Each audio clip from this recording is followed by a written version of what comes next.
Voilà, bonsoir et bienvenue à cette nouvelle session de cours de Python 2 en ligne, session mois de juillet 2022.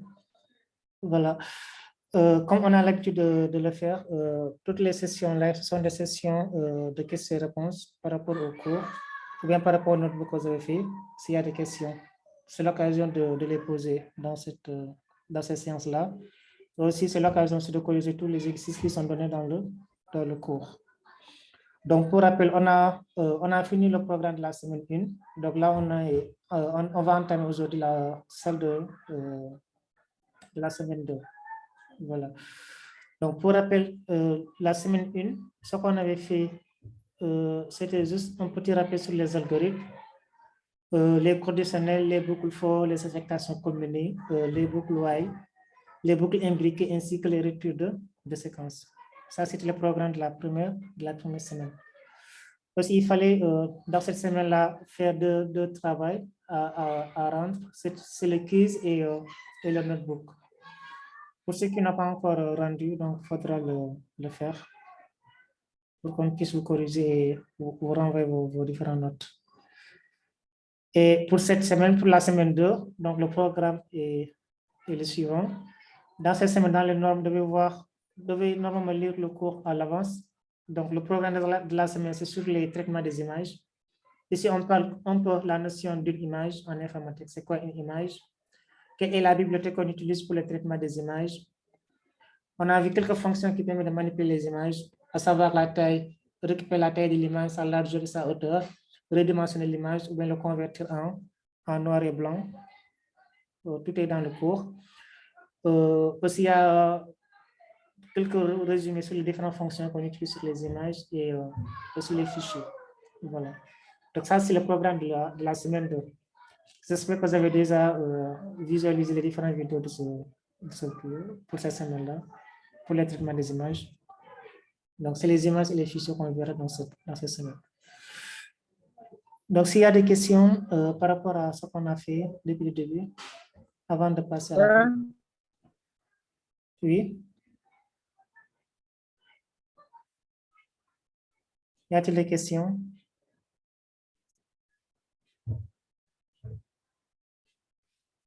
Ok. Bonsoir. Oui, bonsoir. Oui. Oui, bonjour, M. Diallo. Bonjour, je vous écoute. En fait, j'ai un problème sur l'exercice 3. Oui. Pour les ADN. Les ADN. Ok. Oui, franchement, je n'ai pas bien compris. Depuis ce matin, j'ai pas bloqué. J'ai même posé sur le Discover, mais je n'ai pas encore reçu de réponse. D'accord. Donc, je vais ouvrir l'exercice pour voir.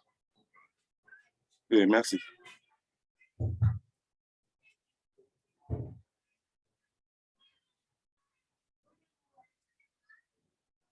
C'est l'exercice 3 ou 4? Sur les ADN. Ouais, les ADN, oui. Les ADN, c'est l'exercice 4. C'est ça, non? Oui, oui, oui. Donc ici, qu'est-ce qu'on demande de faire? On dit par exemple la séquence d'un brin d'ADN par une liste. Donc, elle est représentée par une liste, à savoir cette liste qui est donnée, qui est là.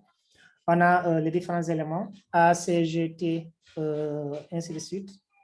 Donc là, on vous demande de créer une fonction complément ADN qui permet de transformer cette séquence en sa séquence complémentaire.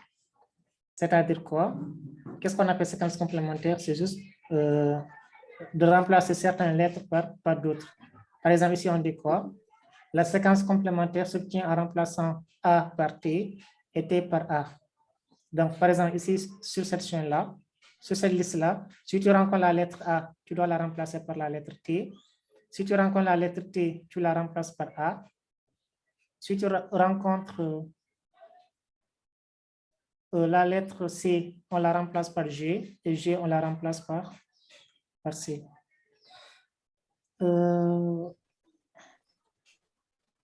Abdoulaye Ndiaye, tu es là? Oui, Abdoulaye Mbaye. Mbaye, ok. D'accord. Voilà, donc on doit remplacer A par T, T par A, C par G et J par C, tout simplement. Oui. Donc, par exemple, si tu as cette liste-là, la première chose à faire, c'est quoi? Dans les normes, c'est de parcourir la liste. Oui. On parcourt la liste et on teste les éléments de la liste. Si c'est égal à A, tu remplaces à la position de cet élément-là, tu la remplaces par la valeur T. Oui. Si c'est T, tu la remplaces par A, et ainsi de suite. Bon. Okay. On va essayer de faire un exercice similaire, mais pas la même chose que l'exercice, juste pour montrer comment ça fonctionne. OK. Bon, je vais créer un nouveau bloc là.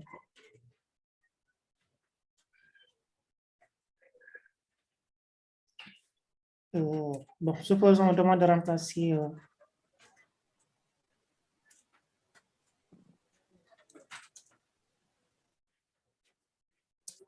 les éléments d'une liste, par exemple.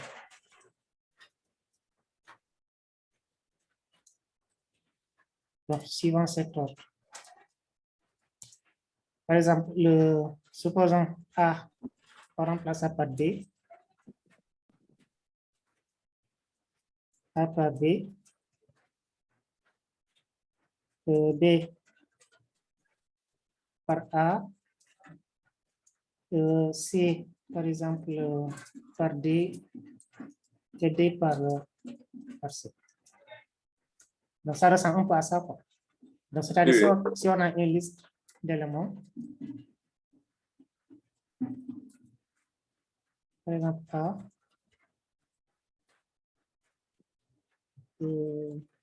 B, C,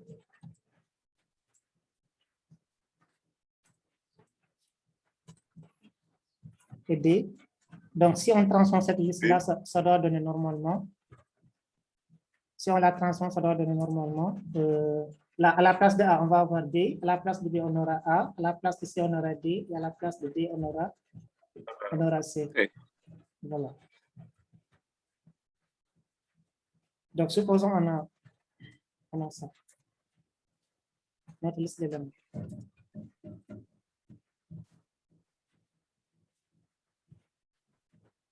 Je vais nommer ça lettre. Et ici, qu'est-ce qu'on va faire? Quelqu'un peut me guider? S'il y a quelqu'un qui a la solution. Parce que moi, monsieur Diallo, oui, parce que moi, j'ai commencé à créer un tableau vide. J'ai créé un tableau vide. Oui. OK. Donc, normalement, il faut d'abord créer une liste qui contient les lettres de l'ADN, c'est-à-dire les lettres qui sont données ici. La liste qui est là. Tu définis cette liste d'abord. Oui. Après, tu parcours la liste et tu remplaces les éléments.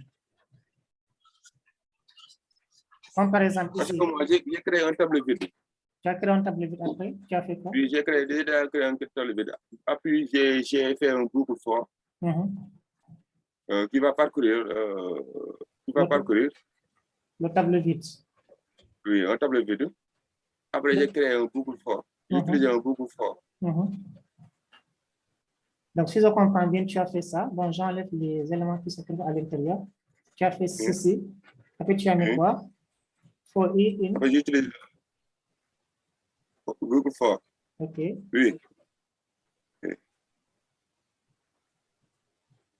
C'est ça. Oui. OK. Après, tu as fait quoi? Mais à l'avance, bon, parce que le tableau,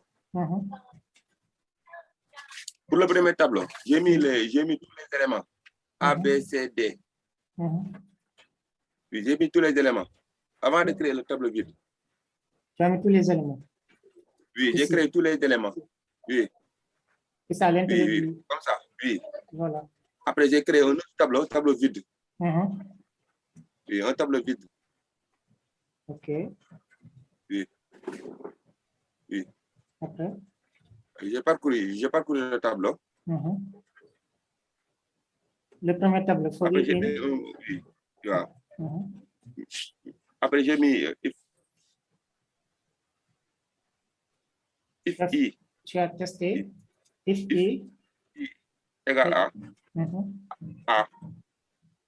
À la lettre A. Oui, c'est ça que c'est ce que j'ai bloqué maintenant. Ok. C'est Bon. ce que j'ai bloqué. D'accord. Donc ici, normalement, tu n'as pas besoin de liste intermédiaire. Tu vas directement remplacer les éléments de la liste concernée.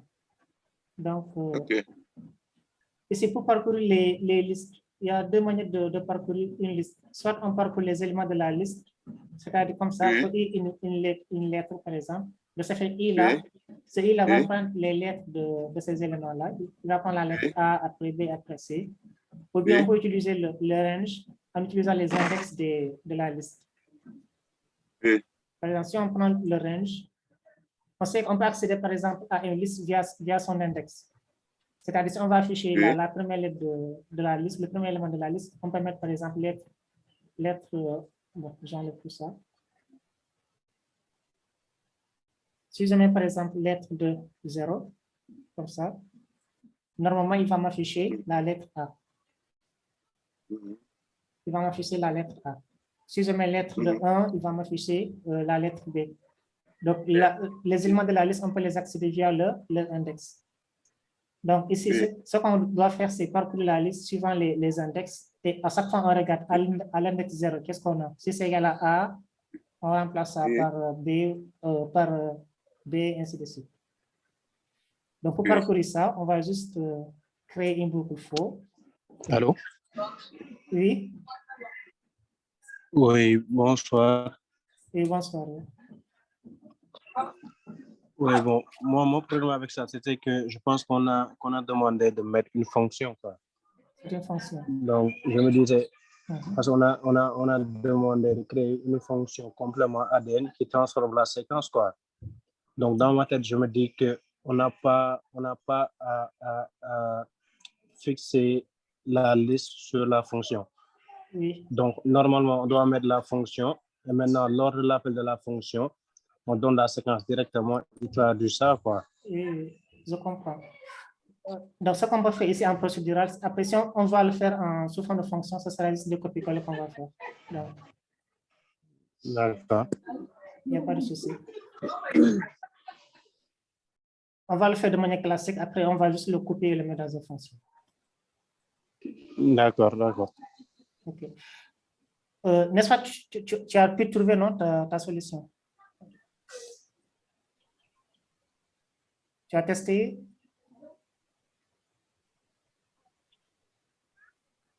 Non, j'ai pas pu tester. D'accord. Donc, on le fait de manière naturelle, procédurale, après on utilise une fonction pour voir. Donc là, par exemple, on parcourt la liste suivant les index, range. Donc, pour connaître la taille d'une liste, Lens, on peut utiliser lens. oui, c'est la fonction length qu'on va utiliser.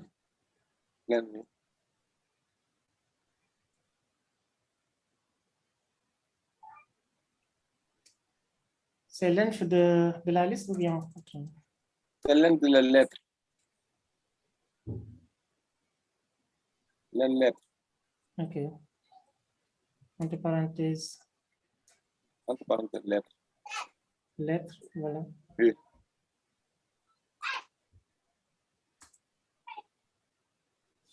Donc maintenant, qu'est-ce qu'on fait? On va juste tester. Par exemple, if lettre à la position I. Donc, si c'est égal à A, dans ce cas-là, qu'est-ce qu'on fait? On va juste remplacer l'élément à la position I par, c'est-à-dire lettre de I. On va l'affecter à la valeur B. Égale à B. Et là, on va continuer.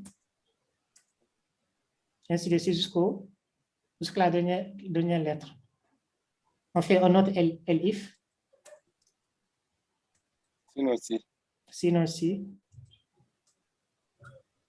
Voilà. Si c'est égal à A, on a dit on remplace par B. Donc si c'est égal à B, on va le remplacer par A. Par A. Donc lettre à la position I reçoit reçoit A. Ainsi de suite, elif lettre à la position I, si c'est égal à C, on le remplace par D.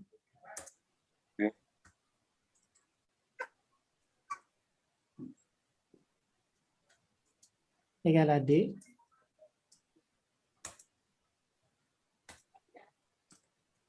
Elif lettre à la position I, si c'est égal à D, on le remplace par C.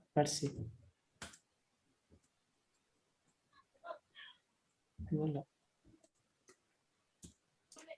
Égal à C. Donc, c'est ça qu'on a demandé de faire. Oui. Donc là, on va tester ça. Après, on va voir si ça donne le résultat. Si c'est bon, on le met dans une fonction. Pour généraliser quoi.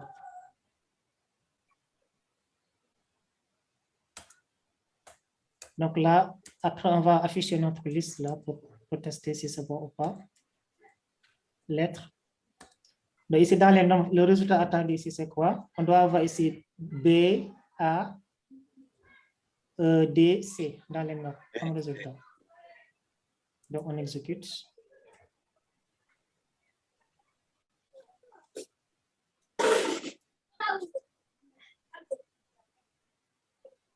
Donc, si vous regardez, il a bien changé les éléments de la liste. Donc, ici, à la place de A, on a B, à la place de B, on a A, à la place de C, on a D, à la place de D, on a C. Donc, ça, si on doit le mettre dans une fonction, bon, je crée juste un nouveau bloc. La fonction, on nomme ça complément, par exemple, complément tout court, qui prend en paramètre une liste quelconque, n'importe laquelle. Et à l'intérieur, tout ce qu'on fait, c'est juste ceci. La partie qu'on a écrite ici, le faux, c'est ça qu'on va copier et qu'on va juste mettre à l'intérieur de la fonction. Et il faut respecter l'indentation, on décale tout ça, puisque c'est dans la fonction, on le décale vers la droite. Voilà. Et là, c'est bon. On exécute notre fonction, notre bloc de fonction. Là. On va appeler la fonction. Après là, on appelle la fonction. Bon, on va dire test de la fonction. Donc, puisque la fonction elle a besoin d'une liste pour fonctionner, donc la première chose à faire, c'est de définir la liste. On définit notre liste ici. Et on met des lettres à l'intérieur. Des lettres au hasard. C. Je remets un autre A. B. Voilà. Donc ça, par exemple, c'est notre liste qui est là. C'est ça qu'on doit transformer. Remplacer le A par B, le C par D, ainsi de suite. Donc là, on appelle la fonction. On fait de la fonction. 10.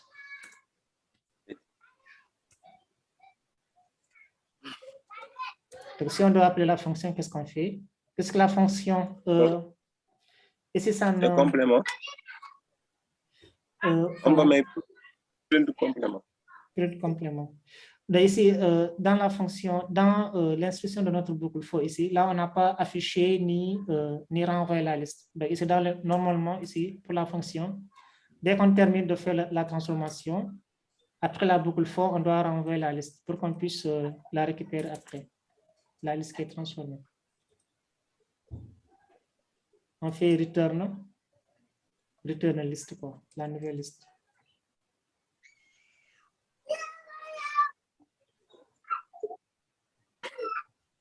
Voilà. Donc, puisque ça renvoie un résultat, on peut mettre directement si on appelle la fonction directement, ça affiche le résultat de la liste. Je pense qu'on peut faire ça directement. Complément. Sur la fonction, au niveau du bool for. Oui. On doit parcourir la liste, non? For in arrange the length the list, quoi. Ah oui, c'est liste, hein. J'ai mis lettre ici. Bon, je vais changer ici, c'est plus simple, je mets ici lettre. Sinon, ce sera des problèmes, quoi. Merci pour la remarque. Le retour, on peut laisser liste. Ah, c'est lettre, c'est pas liste. Voilà. Là, c'est bon. Merci. Donc ici, on va juste appeler la fonction complément. Entre parenthèses, on lui donne un paramètre notre liste. Donc si on exécute ici, dans les normes, il va faire la transformation. Donc on descend. Ah. Bon, vous avez mis liste, hein? Vous avez mis liste au lieu de complément liste. Est-ce qu'il ne fallait pas mettre lettre? Non, ici, on a défini ici une liste. Cette variable-là, on a nommé L'appel de la liste. On l'a nommé fonction. liste. Donc là, si vous regardez ici, il a bien fait la transformation. Donc ici, au départ, on avait ceci, AC, A, D, D, et elle a sorti, on a ça. Voilà, donc c'est le même principe avec ceci. Ce sera le même principe. Oui, j'ai compris, j'ai compris. OK. Y a-t-il d'autres questions? OK. Donc, s'il n'y a pas d'autres questions, on va essayer de passer au programme de la semaine. Si je, Oui. je peux regarder le début de la fonction. Le début, OK. Oui.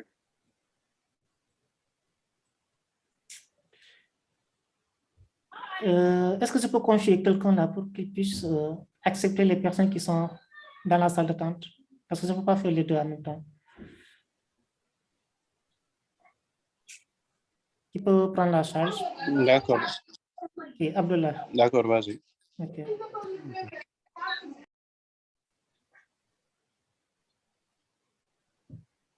Donc, je t'ai nommé co-host. Après, tu pourras accepter les personnes qui sont dans la salle d'attente. D'accord, d'accord, merci. Là, je remonte un peu. Début de la fonction, ça est là. C'est ça. C'est bon? Oui, c'est bon. Merci, M. Diallo. OK, il n'y a pas de quoi. Exactement. Voilà. Donc, maintenant, on va passer au programme de la semaine. Dans le site, vous avez le lien du matériel de la semaine. On remonte un petit peu. Donc, si vous cliquez sur matériel ici, il va vous afficher le document qui contient les exercices à corriger pour cette semaine. On a pas mal d'exercices. Un exercice sur les fonctions, un autre exercice sur les images, les codes couleurs, et ainsi de suite. Voilà, c'est ça qu'on va essayer de faire. Donc, pour le premier exercice, c'est juste un exercice qui contient des erreurs et qu'on doit corriger. Donc, ici, on demande de corriger le code ci-dessous. Trouver les erreurs dans le code ci-dessous. Le code est supposé calculer le produit des éléments d'une liste. Merci de noter que ce n'est pas ce qui est demandé, ce qui était demandé dans le notebook 1. Donc, c'est pas ce qui est là-bas, je ne vais pas regarder. Donc, le notebook 1, on demande de calculer le produit des n premiers entiers. Donc, c'est un peu différent par rapport à cet exercice-là. Voilà. Le lien du site. Le lien du site, c'est disponible dans le... Bon, je vais copier ça, le mettre sur le chat. C'est disponible normalement sur le collab, sur le Discord. Voilà. Donc ici, on dit c'est un peu différent par rapport à l'existence du notebook, mais c'est après le même principe de fonctionnement. Voilà. Donc ici, dans cette fonction-là, on a défini une fonction qui s'appelle produit, qui prend en paramètre une liste. Donc, normalement, ici, la fonction elle est censée calculer le produit des éléments de cette liste. Voilà, et renvoie le résultat. Donc ici, on a écrit ce code-là. La première chose qu'on a fait ici, on a initialisé x à 1. Après là, on a parcouru la liste. Abdullah, il y a quelqu'un dans la salle d'attente. Tu peux l'accepter. For une liste, on parcourt la liste et à chaque fois, on fait le produit de x par l'élément par l'élément de la liste. Après là, on a fait un return X. Voilà. Et ici, on a testé la fonction, on a mis liste égale à 1, 3, 6, 8. Et on a appelé la fonction produit égale à produit liste. Et là, on a affiché le produit. Et comme résultat, ici, il a affiché la valeur 1. Donc, c'est à vous de dire quel est le problème pour cet exercice-là. Donc, ça, je l'ai écrit à l'avance sur le Colab pour gagner du temps. Je l'avais mis ici en haut. Donc, c'est cette partie-là. Je vais compiler. Ici, il a renvoyé la valeur 1. Donc, normalement, ce qu'il doit renvoyer ici, c'est quoi? 1 fois 3, ça devient 3. 3 fois 6, 18. 18 fois 8, donc il doit calculer ça. Mais ici, au lieu d'afficher, de calculer le produit, il a affiché tout simplement la valeur 1. Donc là, on me demande de corriger. Où se situe l'erreur pour ce programme-là? Ici, quelle est l'erreur qu'on a commise dans la fonction produit?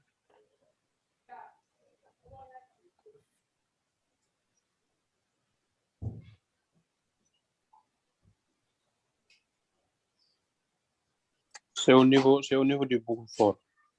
D'accord. Et il y a quoi dedans? Parce que normalement, pour avoir le produit de toute la liste, il faudra parcourir genre la longueur de la liste, quoi, pour toute la liste, c'est-à-dire de faire un for une range de length de liste, quoi. Ok. Il y a quelqu'un qui dit qu'on n'a pas incrémenté.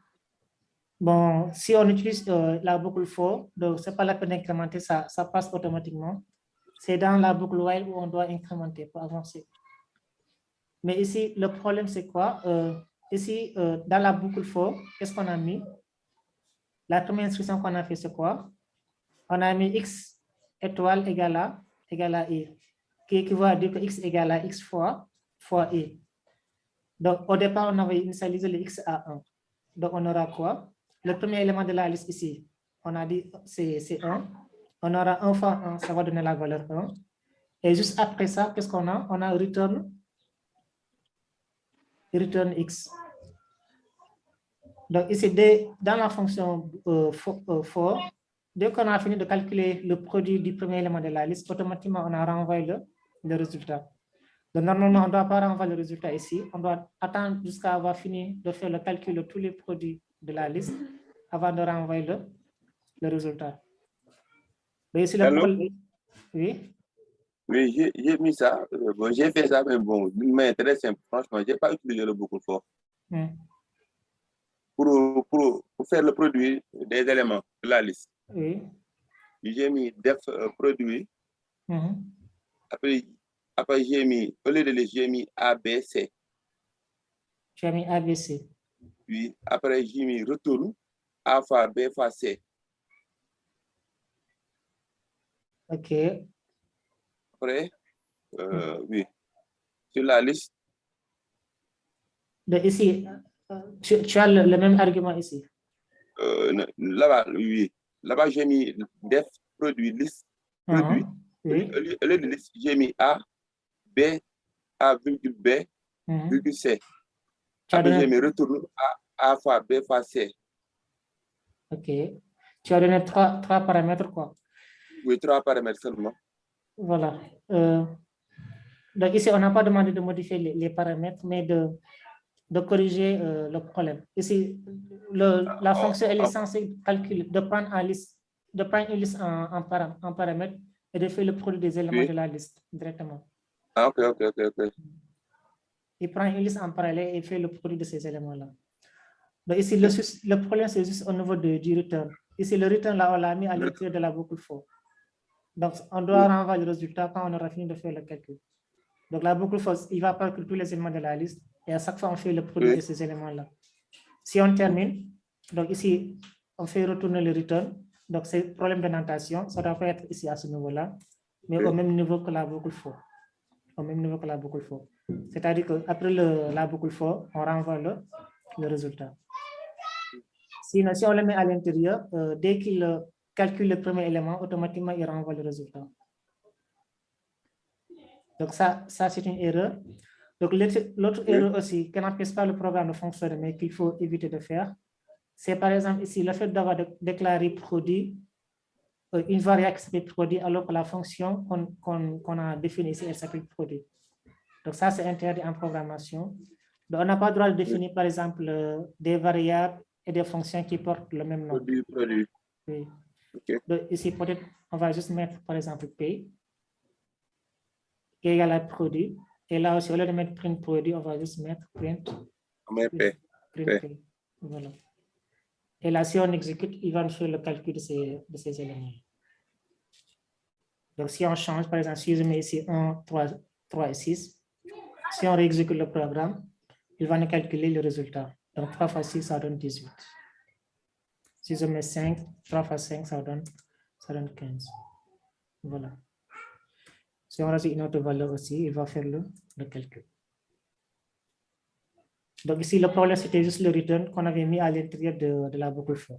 C'était juste un problème de notation. Et aussi la déclaration de la variable produit qui porte le même nom que la fonction. Ça, c'est pas acceptable en programmation.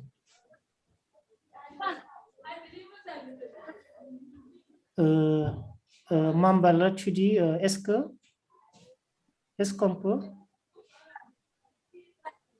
placer la liste en haut? Ce qu'on a fait ici, la placer en haut, bien? Tu parles de ça? OK. Donc, ça, ce qui consiste, ce n'est pas de le mettre en haut, sinon, si on le met en haut, ça risque d'avoir des problèmes, parce qu'on aura après une variable qui porte, si on fait ça, tu parles pour qu'on puisse faire ceci. Si on fait ça, par exemple, on déclare une variable liste, et cette variable-là, on l'utilise dans la fonction liste ici, ça risque de causer des problèmes après. Donc, on appelle ça des variables globales. Donc, il faut faire attention sur ça. Donc, ça, c'est la liste qui permet de faire le test de la fonction. Donc, on la définit après la fonction. Après la définition de la fonction. Donc, c'est pour cela il est conseillé, par exemple, la définition de la fonction. On le met dans un bloc séparé. Par exemple, tout ça là, on l'enlève ici. Là, on aura juste un seul bloc qui contient que la fonction. Et si on va faire le test, on crée un autre bloc. Et à l'intérieur, là-bas, on écrit le code qui permet de faire le test. Donc, c'est ça qui est recommandé pour éviter de faire des erreurs sur les variables. Donc, si c'est bon, on passe à l'exo suivant. Bon, ici, on a quelques recommandations. C'est des rappels, hein, parce qu'on avait fait ça dans les sessions précédentes. Donc, chaque fois-ci, de définir des fonctions, il faut se poser des questions. Il faut répondre à un certain nombre de questions. Donc, on rappelle que vous devez répondre à 2 questions avant d'écrire la fonction. Donc, les questions, c'est juste combien de paramètres la fonction a-t-elle besoin? S'il y en a, quels sont les types de ces paramètres-là? Est-ce que la fonction, ça renvoie au résultat? Si oui, quel est le résultat que la fonction renvoie? Donc, il faut tous se poser ces questions-là. Donc, ça permet un peu de la facilité de la rédaction de votre fonction, de mieux comprendre ce que fait la fonction, de quoi elle a besoin pour fonctionner et qu'est-ce qu'elle renvoie comme résultat. Aussi, il faut utiliser des noms de fonctions et des variables appropriées. Donc, des variables qui parlent, par exemple. Ce qu'on appelle des variables parlantes. Rien qu'en lisant le nom de la fonction ou bien le nom du variable, on a déjà une idée à quoi ça sert. Comme par exemple, produit, on sait que ça calcule le produit des éléments. Voilà. On dit aussi ne pas utiliser les mêmes noms pour des variables et des fonctions. Donc, c'est l'erreur qu'on a commise ici. Là, on a mis produit, c'est une variable, et là, on a aussi une fonction qui s'appelle produit. Donc, ça, c'est des choses à éviter. Donc, c'est pas recommandé en informatique. Ici, sur Python, c'est acceptable parce que ça marche ici, mais dans certains langages, il va signaler des erreurs. Il va dire que vous avez redéfini la même variable quelque part. Voilà. Aussi, définir la fonction dans une cellule, comme je l'ai expliqué ici. La fonction, on le met dans une cellule à part. Après, pour faire le test, on crée un autre bloc. Donc, on a ici le bloc qui contient uniquement la définition de la fonction et un autre bloc qui permet de tester notre fonction. aussi, on parle, il y a un rappel sur la fonction sort. Donc, la fonction sort, on l'avait vu sur le programme de Python 1. Sort, c'est une fonction qui permet de faire entrer dans l'ordre croissant. OK, bon, c'est différent de sort, de la fonction sort, mais on parle ici de la sortie d'une fonction, c'est-à-dire le return quoi. On rappelle que la fonction sort, dès que l'on atteint un return, donc ici c'est une faute d'orthographe, je le confonds avec la fonction sort de Python qui permet de faire le tri. Donc ici, dès que la fonction renvoie la commande return, automatiquement il sort de la fonction, c'est ce qu'on a expliqué ici. Voilà, donc là on va maintenant passer à l'exercice 2. C'est l'exercice de recommandation qu'il faut prendre en compte quand on fait de la programmation. Donc, pour l'exercice 2, il se demande quelles sont les extensions des fichiers images que vous connaissez. Donc là, vous pouvez répondre directement sur le chat. Quelles sont les extensions que vous connaissez pour les images? On a le PNG. Oui. Quoi d'autre? On a le JPEG, JPG. Voilà. On a le SVG, le PNG TIFF. OK. On a le GIF. Voilà. Donc, on a pas mal d'extensions qui existent pour les images. Pas mal d'extensions qui existent. Maintenant, ici, on demande qu'est-ce que RGB? Donc, si vous avez lu le cours, vous devez savoir la notion de RGB. RGB, c'est quoi d'après vous? Vous pouvez répondre oralement ou bien dans le chat, c'est à vous de voir. Donc, ça signifie red, green, blue. Donc, on sait qu'avec trois couleurs primaires, on a la possibilité d'avoir toutes les autres couleurs. Donc, en informatique, c'est la couleur rouge, le vert et le bleu. Red, green and blue. Donc, avec ces trois couleurs, on a la possibilité d'avoir toutes les couleurs. Donc, quelles sont les valeurs qu'on peut avoir pour ces différents codes couleurs-là? Pour le rouge, pour le vert, pour le bleu. Quelles sont les valeurs possibles qu'on peut avoir? OK, c'est de 0 jusqu'à 200, 255. Donc, 0, ça signifie qu'il n'y a pas de couleur. 255, c'est à peu près la couleur maximale. Voilà, 0 à 255. Donc là, on vous demande d'aller sur le site. Donc, il y a un site qui s'appelle HTML Color Code qui permet d'avoir toutes les couleurs, tous les codes couleurs qui existent sur le monde, les différentes couleurs. Donc, le lien, il est là. Donc, par exemple, si on va avoir le blanc, on met partout F. Bon, il faut savoir qu'il y a plusieurs codes qui existent. Il y a ce qu'on appelle le code hexadécimal qui commence par 10 et les codes RGB. Donc, ici, si vous regardez là, on a HEXE, on a RGB, on a HSL. Il y a plusieurs types de nomenclature des couleurs. Donc, pour nous, ce qu'on utilise ici, c'est le RGB, red, green, blue. Là, c'est le même principe avec le code hexadécimal. Donc, les deux premières lettres, ça signifie R. Les deux suivants, c'est le vert. Et les deux derniers, c'est le bleu. Et là-bas, les valeurs possibles pour les codes hexadécimales, c'est de 0 jusqu'à 15. Donc, 15, c'est représenté par la lettre F. À partir de 10, on nomme ça A, B, C, D jusqu'à F. Donc, hexadécimal, c'est-à-dire qu'il y a 16 valeurs possibles. C'est 0, 1, 2, 3, 4, 5, 6, 7, 8, 9. Après, à partir de 10, on met A, B, C, D jusqu'à F. Et au total, on aura 16 valeurs. Et ici, on a par exemple la liste des codes de couleurs en HTML qui existent. On a le blanc, son code hexadécimal, c'est partout F, et son code RGB, c'est 255 partout. Donc, le silver, c'est ça, la couleur gris, et ainsi de suite. Voilà. Donc, par exemple, là, on demande de trouver la couleur blanche. Donc, si on va avoir la couleur blanche ici, le rouge, on doit lui donner quelle valeur? Ainsi que le vert et le bleu.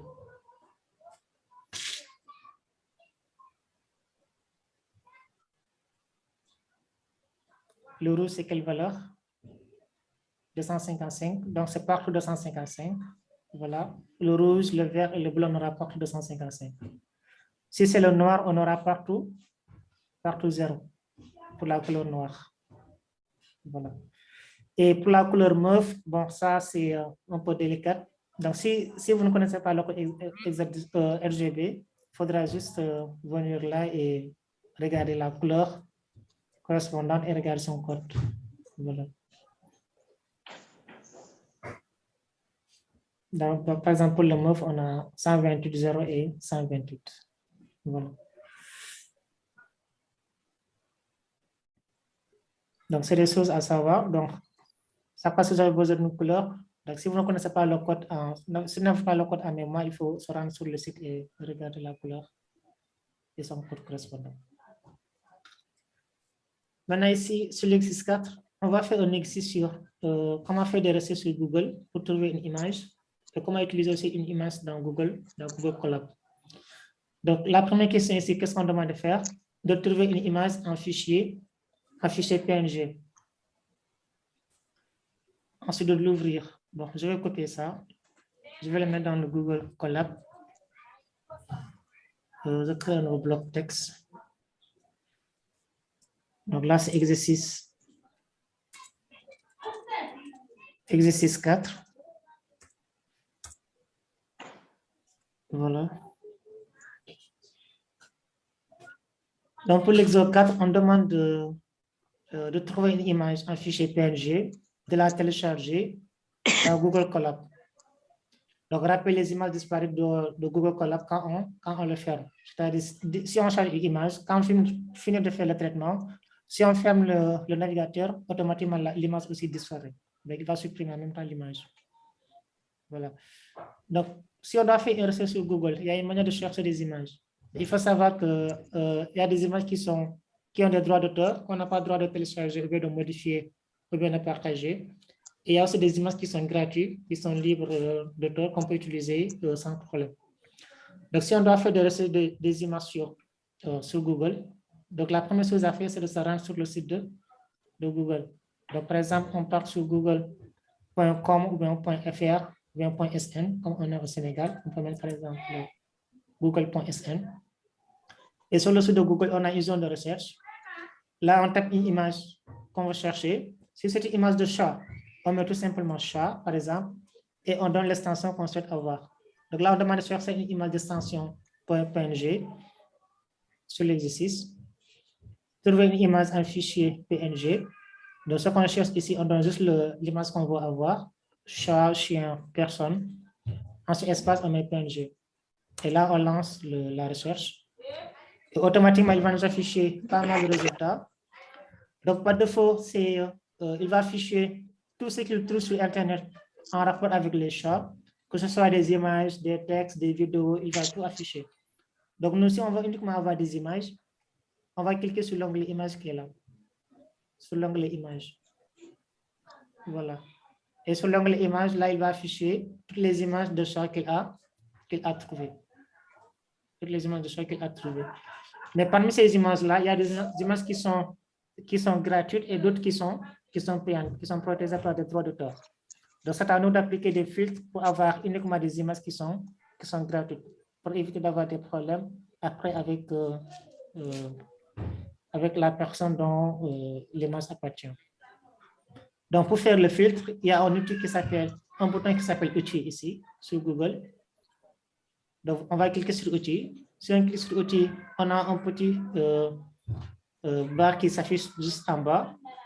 Là, on a la possibilité de filtrer les images suivant sa taille, suivant sa couleur, le type de l'image, image clipart ou bien des dessins au trait, si on va avoir des dessins au trait.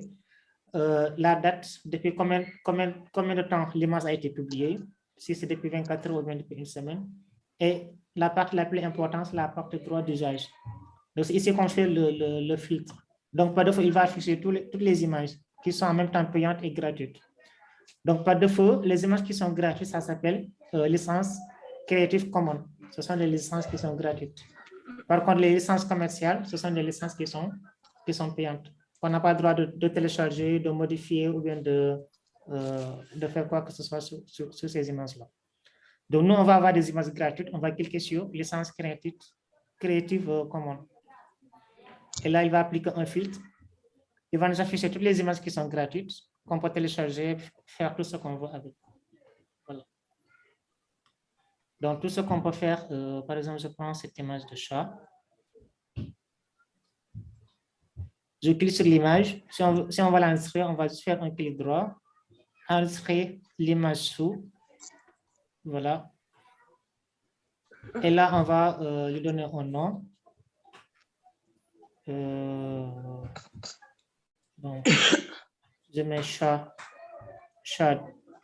2, parce que j'ai déjà une image qui s'appelle chat ici.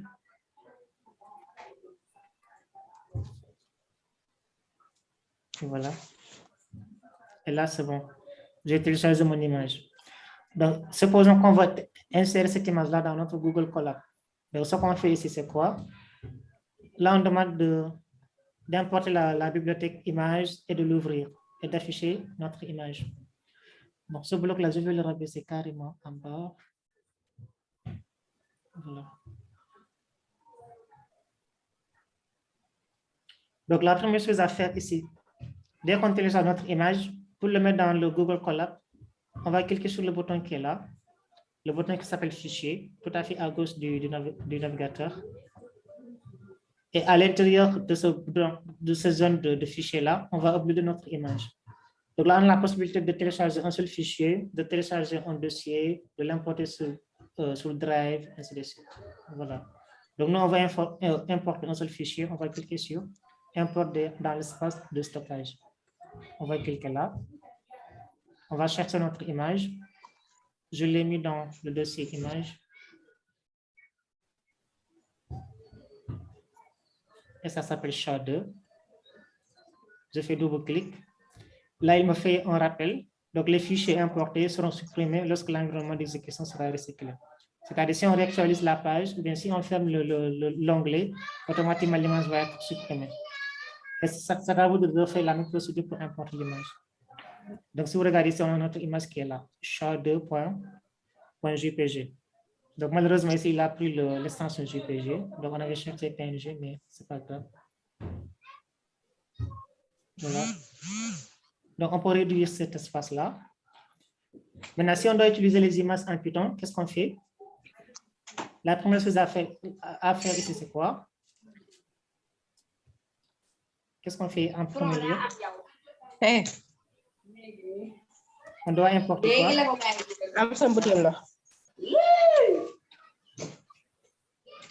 On importe la bibliothèque.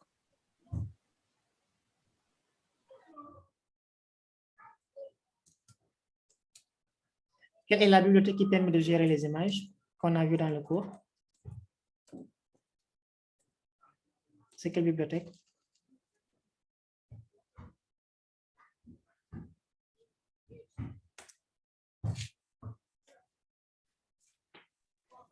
Pile. Pile, ok. Donc, on va mettre from pile tout en majuscule. On importe la bibliothèque qui s'appelle image. Donc, image avec I en majuscule. Voilà. Donc, ça, c'est la première chose à faire. Donc, tout ceci, on va manipuler les images. La première chose à faire, c'est d'importer l'image, la bibliothèque image. Donc là, on exécute ce bloc-là. Donc là aussi, ce qui est recommandé, les parties qu'on importe, le bloc qui permet d'importer les bibliothèques, on le fait à part. Et si on veut le tester, on crée un autre bloc. Voilà. Ça, c'est juste pour une bonne pratique de codage. Et là, maintenant, dès qu'on charge la bibliothèque, là, on va insérer notre image. Insérer ou récupérer notre image. Donc, c'est à nous de voir. Vous pouvez charger notre image. Donc, si on veut charger notre image, qu'est-ce qu'on fait?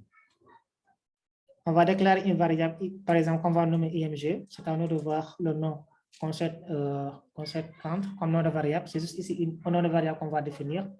Et la syntaxe qui permet d'ouvrir image, c'est quoi? C'est quelle fonction? On va mettre quoi?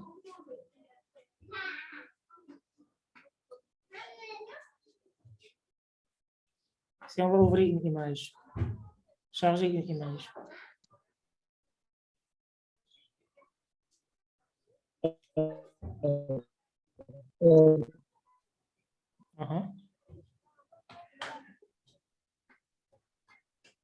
Allez-y. Bon, j'entends rien. La fonction qui permet d'ouvrir une image, c'est la fonction qui s'appelle Open, que se trouve dans la bibliothèque image. On fait image.open. Et entre parenthèses, on indique le nom du fichier qu'on veut ouvrir, qu'on veut charger. Donc, il faut respecter aussi le nom qu'on a importé ici. L'image, ça s'appelle SHA2 et il a l'extension .jpg. Il faudra renseigner le nom du fichier suivi de son extension.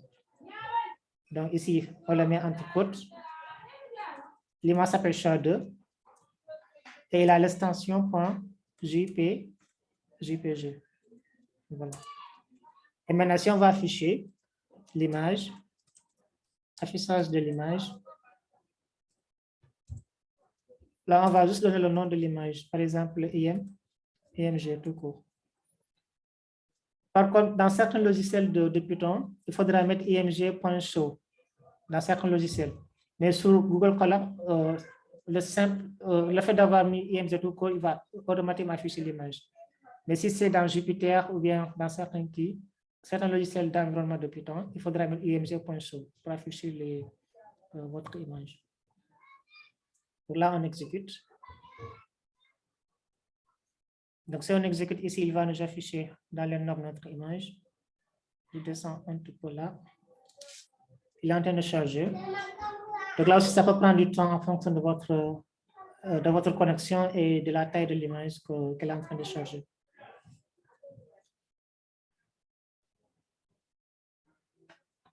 Voilà.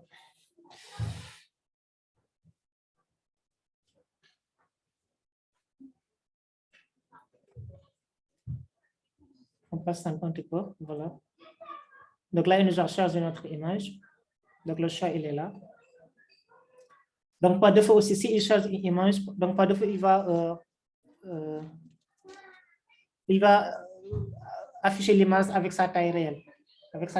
Donc on a la possibilité comment dirais-je, de redimensionner notre image.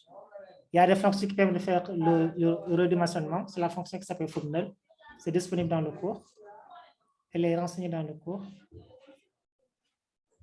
Donc là, elle n'a toujours pas fini de charger notre image. Donc on va essayer de redimensionner cette image-là. Là, je vais créer un autre bloc pour l'avoir en petite taille. Redimensionner l'image. Donc si on veut redimensionner l'image, la fonction, elle s'appelle comment? On met img.Fournel.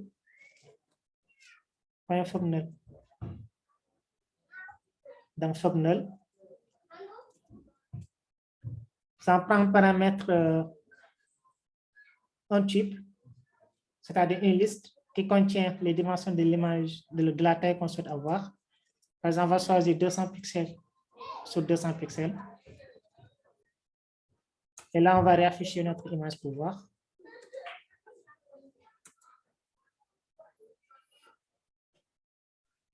Et là, il nous réaffiche notre image avec la taille qu'on a utilisée ici pour redimensionner l'image. Voilà. C'est bon?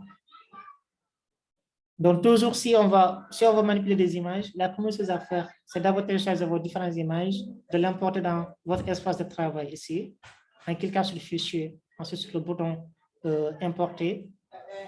Et après, la prochaine étape, c'est juste télécharger, importer la bibliothèque, puis et ensuite charger vos différentes images. Voilà. Et si l'image est trop grande, vous pouvez la redimensionner pour pouvoir travailler avec une image de petite taille. Voilà, donc, je pense que c'est ça qu'on a demandé ici. Trouver une image, télécharger l'image dans Google Colab, importer la bibliothèque, ouvrir l'image et afficher l'image. Donc, on a fait ceci. Après là, on demande d'écrire une fonction qui permet d'afficher les infos de l'image, c'est-à-dire la taille de l'image, sa largeur et sa hauteur, et le nombre de pixels que contient l'image. Et le nombre de pixels que l'image contient. Donc, on va faire simplement cet exercice-là. Le 5 à 3, on va s'arrêter là. Il est 19 h. Et le reste, on va le faire la prochaine fois. Donc, je vais copier tout ça.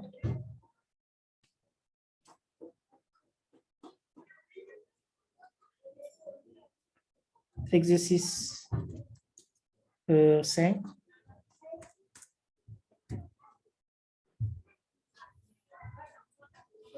On demande d'écrire une fonction qui s'appelle image_info qui affiche la largeur et la hauteur d'une image, ainsi que le nombre total de pixels dans une image. Donc ici, il faut répondre combien de paramètres la fonction aura besoin et quel est le type de ces paramètres-là. Est-ce que la fonction, ça renvoie un résultat? Si oui, qu'est-ce que ça renvoie? Voilà, donc là, on crée notre bloc. Est-ce que là, on a des paramètres pour notre fonction ici?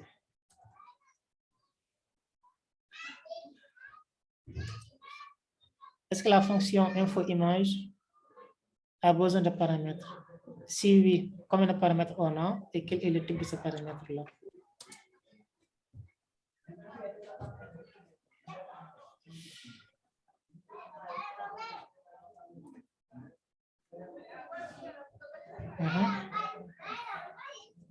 Est-ce qu'on a besoin de paramètres pour cette fonction? Oui. OK. Combien de paramètres? La fonction aura comme paramètre l'image, quoi. Okay. Donc, on aura un paramètre de type image. Voilà. Est-ce que ça renvoie un résultat? Est-ce qu'on a un retour pour cette fonction-là? Ici, on a dit que la fonction, qu'est-ce qu'elle fait? Elle affiche tout simplement la largeur et la hauteur d'une image. Donc ici, on n'a pas besoin de renvoyer un résultat. Donc ici, on n'a pas de retour. Donc ça permet tout simplement d'afficher les informations de l'image, la hauteur et la largeur. Donc là, on va passer à la définition de notre fonction, def. La fonction, ça s'appelle image_info. On a dit ça prend un paramètre une image, par exemple img. Et à l'intérieur, tout ce qu'on fait, c'est afficher les informations de l'image. Donc les informations, c'est la largeur, la hauteur et le nombre de pixels que l'image contient. OK. Donc, si on va afficher, par exemple, la largeur de l'image, qu'est-ce qu'on fait ici? Si on va afficher la largeur.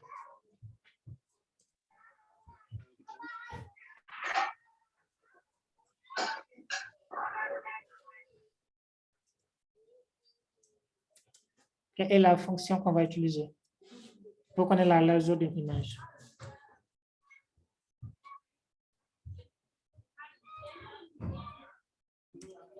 C'est quelle fonction?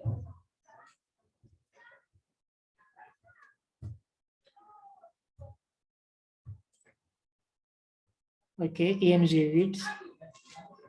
img8. Donc, c'est la même chose pour la hauteur. Je fais un copier-coller pour aller vite.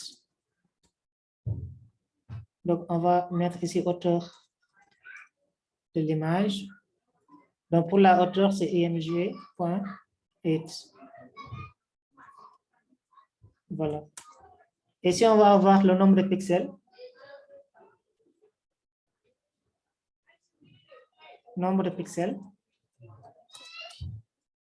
qu'est-ce qu'on va mettre?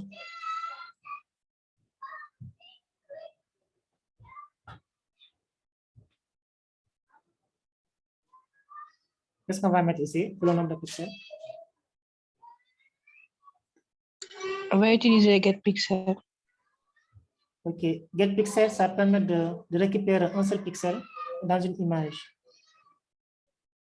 Nous, on va connaître le nombre de pixels qu'on a dans l'image. Donc, on a dit le pixel, c'est l'unité élémentaire d'une image. C'est sous forme, c'est un petit carré qui représente juste une unité de mesure pour l'image. Donc, une image a un ensemble de pixels, donc là, plusieurs pixels. Donc, les pixels, les dimensions de l'image, on connaît la largeur, on connaît sa hauteur. Voilà. Il y a Youssef qui a donné la solution. Donc, on prend la largeur, qu'on le multiplie par la hauteur. Donc, si on fait ça, on aura le nombre de pixels que contient notre image. Donc, c'est IMG.8 multiplié par la hauteur. 0.8. Voilà. Donc, c'est ça. On exécute ce bloc-là, la fonction. On crée un autre bloc pour faire le test. Test de la fonction. Ici, on a l'image. La fonction, elle a besoin d'une image pour fonctionner. Et puisqu'elle a besoin d'une image, c'est à nous de définir notre image. Par exemple, on va mettre ici un commentaire. On va charger notre image. Puisque la bibliothèque, on l'a déjà importée, ce n'est pas la peine de refaire ça. On va charger notre image. On va mettre, par exemple, chat égale là. Donc, chaque fois qu'on veut charger une image, la fonction open qu'on utilise, qui se trouve dans la bibliothèque image. Point open. Donc, l'image qu'on a ici dans notre espace, c'est chat2.jpg. Voilà. Et maintenant, tout ce qu'on fait ici, c'est tester notre fonction. On va appeler la fonction. Appel de la fonction. Puisque la fonction, elle ne renvoie rien comme résultat, donc on donne juste le nom de la fonction et entre parenthèses, on donne le paramètre dont il a besoin pour faire le calcul, afficher les informations. Donc ici, notre image, ça s'appelle chat. On fait image info entre parenthèses chat et là, on exécute. Et là, si vous regardez bien, il nous affiche les dimensions de notre image. Donc la largeur, on a 2338. La hauteur, c'est 1584. Et le nombre de pixels, c'est juste la hauteur multipliée par la largeur. Voilà, largeur fois hauteur. Et ça donne ce résultat-là.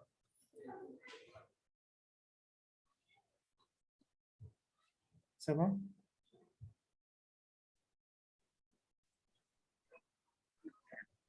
Mais pour l'image, hein? Oui. Pour l'image, Oui. il n'y a pas la possibilité de déclarer l'image en haut, de ce fait que sur toutes les fonctions, on appelle l'image directement, quoi. OK. Bon, ici, déjà, on avait déclaré l'image ici en haut, IMG. Donc, on avait la possibilité d'utiliser la même image ici. On avait cette possibilité-là. Mais puisque l'image, là, on l'a redimensionnée ici, on a changé ses propriétés, 200, 200. Donc, si on fait directement image, il va afficher la taille là. Donc, là, tu peux voir le résultat. Donc, chaque fois, si tu fais, par exemple, des modifications sur une image, si tu veux faire d'autres tests, il faudra charger l'image originale. Parce que là-bas, on a déjà modifié les propriétés de l'image. Donc, ici, si je mets directement IMG, l'image qu'on avait importée tout à l'heure, qui est de taille 200, 200. Donc là, il a mis 200 et 133. Bon, il a seulement gardé la proportion du redimensionnement. Voilà. Et là, il a affiché la taille. 200 largeur et 133 la hauteur. Donc, c'est l'image qu'on a utilisée ici. Parce que normalement, la fonction Fognel, quand il fait le redimensionnement, il va garder la proportion de l'image. C'est-à-dire qu'il ne va pas déformer la qualité de l'image. Donc, si vous regardez ici, l'image, elle est bien redimensionnée, sans pour autant modifier la forme de l'image, déformer l'image carrément. Donc, pour garder la proportion de ça, il a calculé la largeur, c'est à 200 et la hauteur, c'est 133. Donc, si c'était 200, l'image serait un peu déformée. Voilà. Donc, je pense qu'on peut s'arrêter là s'il n'y a pas de questions. Et la prochaine fois, on termine la fiche et registre le dernier exercice. Oui. Oui, pour le cours de la semaine 2, j'ai pas vu ça. C'est dans le site. Hein? Si tu actualises le site, tu verras la partie semaine 2. Parce que j'ai parti là-bas, j'ai vu un fichier, le PDF. J'ai téléchargé le PDF, mais le PDF c'est 3 pages seulement. Ah, tu parles du PDF. Oui, pour le PDF. Tu cliques sur Google Drive ici. C'est le Google Drive. Google Drive. Le PDF, c'est juste les exercices là. Donc, il s'est trompé quand il a mis le truc. Ah, ok. Quand tu cliques sur Drive, tu verras le cours. Donc, le cours, il est là. Merci beaucoup. Merci beaucoup. D'accord. C'est bon pour les autres? Voilà. Donc, s'il n'y a pas de questions, on s'arrête là. Donc, peut-être le mercredi, avant d'entamer le programme de la semaine 3, on va corriger cet exercice-là et on continue sur le programme de la semaine 3. Donc, la semaine 2, il y a des notebooks à faire, aussi des quiz à faire. Donc, essayez de le faire jusqu'à peut-être mercredi ou jeudi pour rendre ça. Le notebook 2, il est là et le quiz 2, il est ici. Et ce qui pour les notebooks, par exemple, pour le notebook 1, oui. Une fois qu'on fait des modifications directement, dès l'instant qu'on vous a partagé ça, les modifications vont apparaître de côté. Oui, ça va apparaître directement. Comme par exemple l'exercice 4 qu'on n'avait pas fait. Donc, dès l'instant qu'on va le faire, oui. Ça va. Oui, directement, on verra les modifications. Puisque c'est le même fichier que tu as partagé, automatiquement on verra ça. Puisque ce n'est pas encore corrigé, donc il faut profiter de l'occasion pour le faire. Une fois qu'on corrige, ça donne plus la possibilité de faire les changements. Okay. Donc, on se donne rendez-vous le mercredi, Inch'Allah. Merci et à très bientôt.